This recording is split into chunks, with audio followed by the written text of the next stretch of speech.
Hi, this is Bob from Hobby Concepts, and today I'm back with my RC4 drive bulldozer. I'm going to install lights, I'm going to install sound, I'm going to take a lot of it apart so you can see inside. It's kind of a booger to get apart and get the lights in there, but it turned out really nice. The sound is beautiful, you'll get to hear that. Let's get started.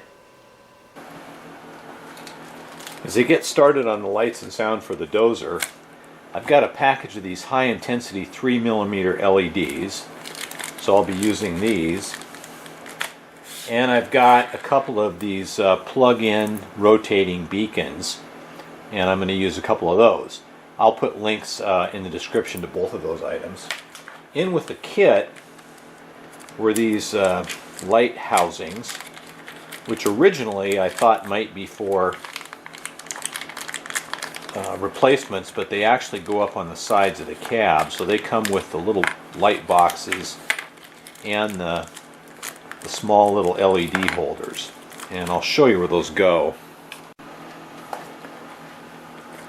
So these boxes mount up on the side of our overhead bracket, and then I'm trying to decide if I mount these up on top of here or maybe put them back here, and I'll kind of play around with it a little bit. I haven't mounted this yet, so I'm going to go ahead and start running LEDs, and it's going to require taking a lot of this apart, so that's cool. We'll get to look inside of it.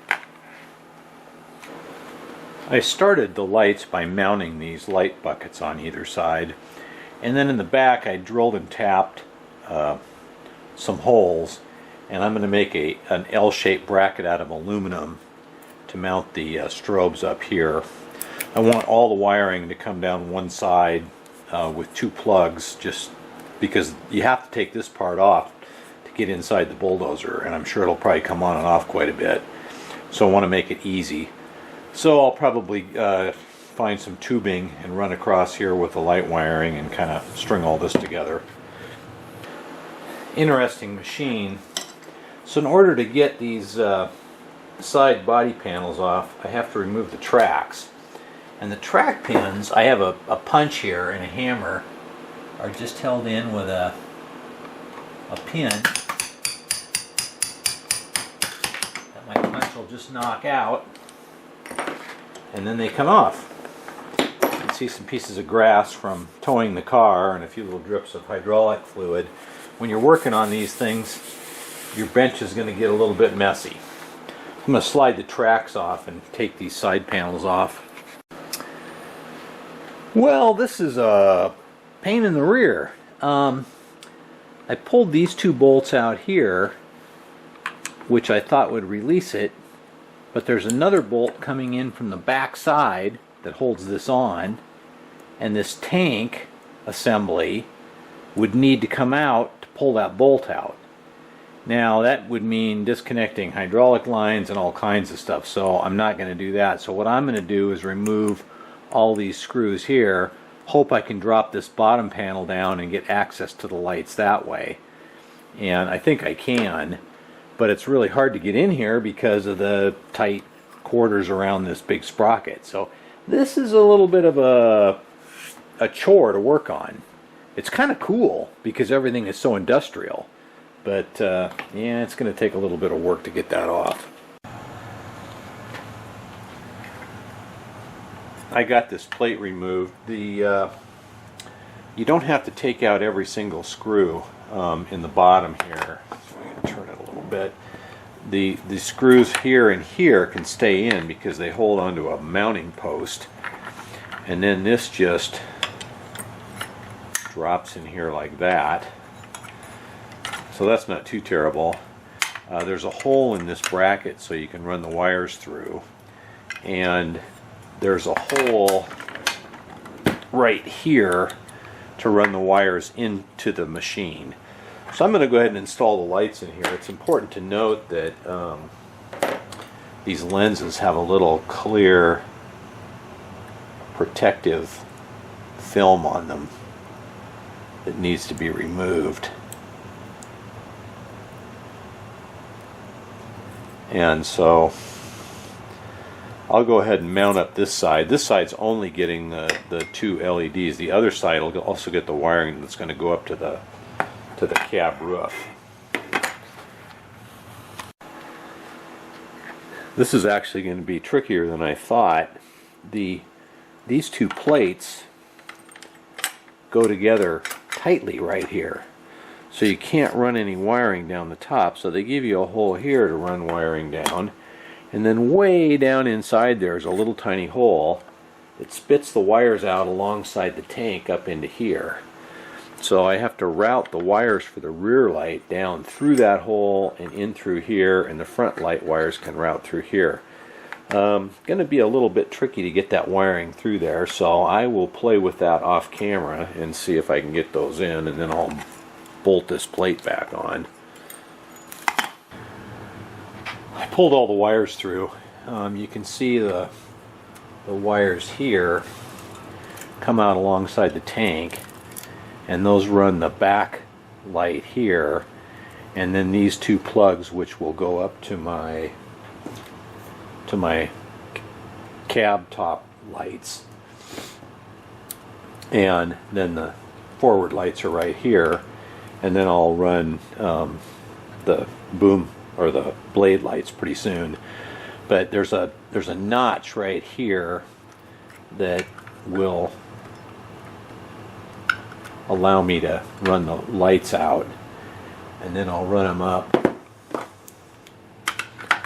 through. There's a little gap here, and position them so that I can have my plugs here for my light wiring. It's really very technical to run the wires. It was a lot of work. And one thing I've discovered, this is the tank vent and the tank fill, and I originally had overfilled the tank a little bit, and so it blew it out the fill, and I was getting a lot of dripping and oil. So you don't want to fill these too full. I would maybe think about even running this up through a hole in the top, and I might look at that later. But anyway, we'll continue on with these lights. I'm going to go ahead and reassemble this. I finally got all this back together. You can see my two plugs here, one for the strobes and one for the lights. The wiring tucks down in here, goes back underneath, so that all worked out pretty good. And now I'm working on these front lights. I'm just going to solder all these together, cover them with shrink wrap, and run them in to the housing along with the hydraulic cables. So I'll go ahead and get that done, and then I can tie up all the wiring inside. Reinstalling the tracks is pretty straightforward. They just run through these rollers and then reattach with a pin. I drew an arrow on them when I took them apart so I would know which way it went. One couple things worth noting. This is on a spring to keep the track tensioned, and it's removable by pulling the screw, and then you can pull this out and there's an adjustment. So as the unit loosens up over time, you can pull the bolt out inside and tighten the tracks back up. And so really, to put the tracks back on, all I have to do is get a squeezer or a rope or something to pull this in to take the tension off so I can get the pin in. So I'm going to do that off camera. I'll use a piece of rope loop through here and then pull it back and get the tracks back on. I mounted this top plate just temporarily, and you can see I've got my beacons up here. So every time I flip the switch, they go through a different function. So there's the rotating function, the slower rotation, the strobe, the fast strobe, and back off. And I think those turned out really well. So now I've got to put the sound system in so I can hook the lights to it, and then I'll have this switch right here work the lights. What I'm doing here is I've got the Beyer USM sound system, Beyer USM sound system. Anyway, I loaded the Caterpillar file, which is included with the software, and I'm downloading it to the little board right now. You can see I've got it plugged into my speaker. I'll take a long patch wire and plug it into my receiver in a minute, and then go through some testing with the sounds. I'm going to synchronize the sounds with both tracks and then add the light switching function. So we'll get that done, and then I'll be mounting that inside the unit. Right now it's February 2021 as I'm shooting this, and in March of 2021 I'm going to do a whole series on these Bayer systems, both the SFR1 and this USM, on setup, programming, installation, kind of the whole thing. And it'll be a multi-part series, so that'll be my project for the month of March, is to get that done. And I'll go into a lot more detail on these systems at that time. So here's the Bayer software. I preloaded the Caterpillar sounds. So if I go to configuration, I set that up 9.9 volts for my alarms, which is for a 3-cell battery. The engine sound is set up for 2 motors. Since we use 2 motor sounds for the tracks, we've got 2 motors set up. I set up the S-bus, so I have 1 cable running from the receiver to the unit, and channel 7 turns my sound on and off, and channel 3 and 4 are my tracks. Remember, track 3 and track 4. So my engine sounds, prop 1 and 2, go to those. My proportional channels, channel 7 turns the engine sound on and off. And so that is the main functions that I've set up so far. So let's take a look at the whole unit here. There's my whole unit. So this turns it on and off. Really great sound from that little speaker. I'm really happy. So we'll turn it on, and then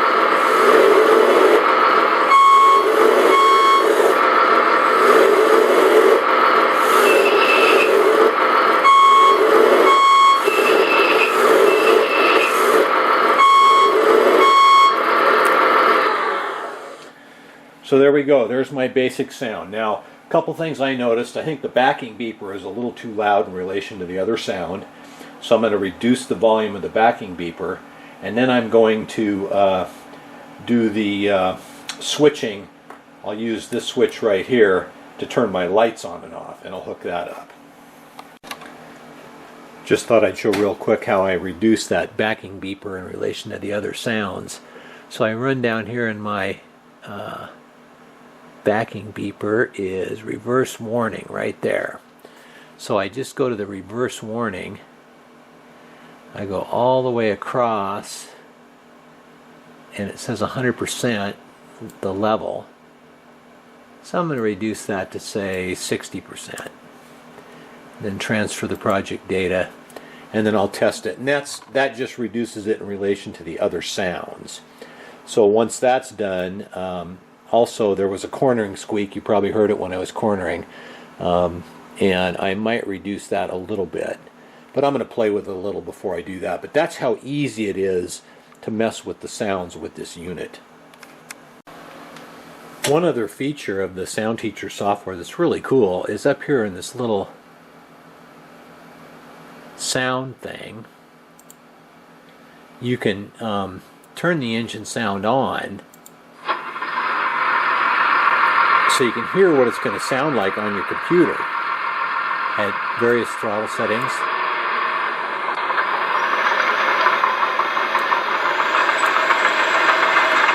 You can hear the track noises. Go back here. Hear the beeper. So you can test the sounds before you download them to your machine. So now I've got everything downloaded, I've got everything plugged in. So let's take another look at the Dozer. So here you can see I've got my Dozer all hooked up. I don't have the cab back in. Battery's just sitting right here, but it's plugged in and it's hooked up. So we can test the sound. So first thing I'm going to show is the rotating beacons with 4 different functions, or off. Now the engine starts right here. So, 4 different functions. 4 different functions. Or off. Now the engine starts right here. 4 different functions. Or off. Now the engine starts right here. 4 different functions. Or off. Now the engine starts right here. 4 different functions. Or off. Now the engine starts right here. 4 different functions. Or off. engine shut off. Light switches here, and you can see all the lights. There's a lot of lights on it. And of course, the throttle. Reverse.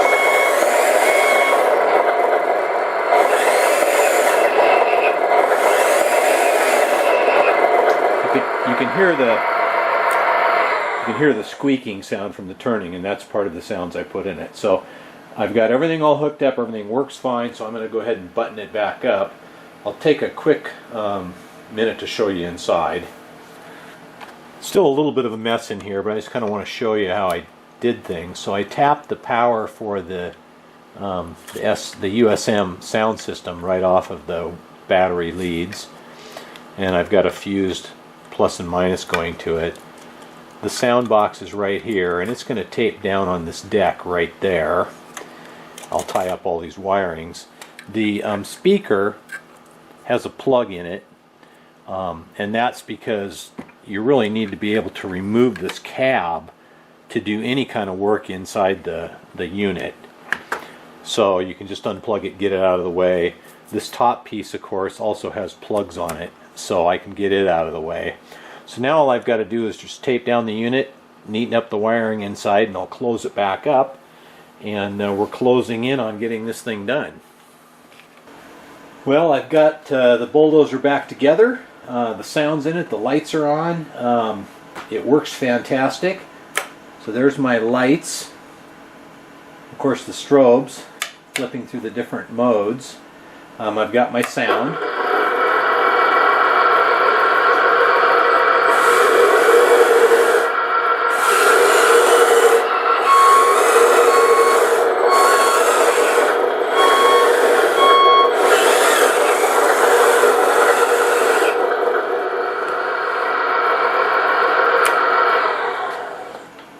Very happy with how it came out. I hope you enjoyed seeing a little look inside of it and how to get the lighting in. It was a bear. This thing is quite a bit of work to take apart.